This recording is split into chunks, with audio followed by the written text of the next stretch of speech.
Magandang araw! 3:00 pa lang ng madaling araw, gising na ang nanay nyo. Hindi dahil may flight kami, kundi dahil Monday na naman at first day of school ni AA. Habang tulog pa ang buong barangay, nagluluto na ako ng baon. Feeling ko tuloy contestant ako sa cooking show na ang challenge ay magluto ng hindi nagigising ang lahat. Pagkatapos magluto, bandang 5:40 AM nagising na rin ang aming Kinder 2 student. Aba, kusa nang bumaba para mag-ready. Excited na excited pumasok.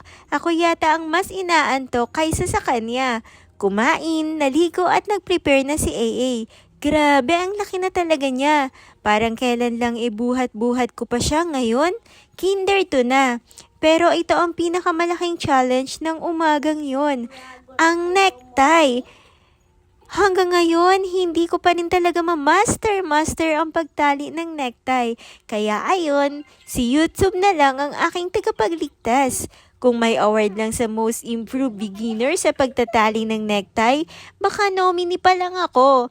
At matapos ang matinding laban kontra necktie, ready na ang aming poging boy. Syempre, may kasamang rampa-rampa muna, model yarn.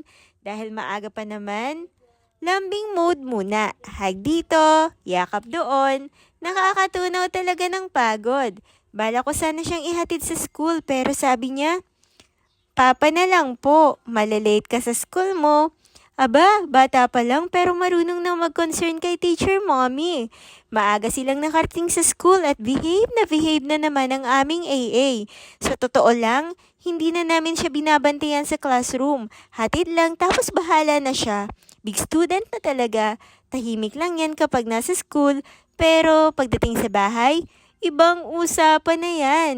Ako naman, pagkatapos magturo, tuloy pa rin sa pag-aayos ng class program. Alam nyo na yung pagod na pagod ka na, pero may 10 bagay ka pang kailangang tapusin. Ganon yon. Maya-maya, uwian na rin ni AA. At mukhang happy naman ang first day niya. Pag-uwi ko ng bahay, wala nang pahi-pahinga.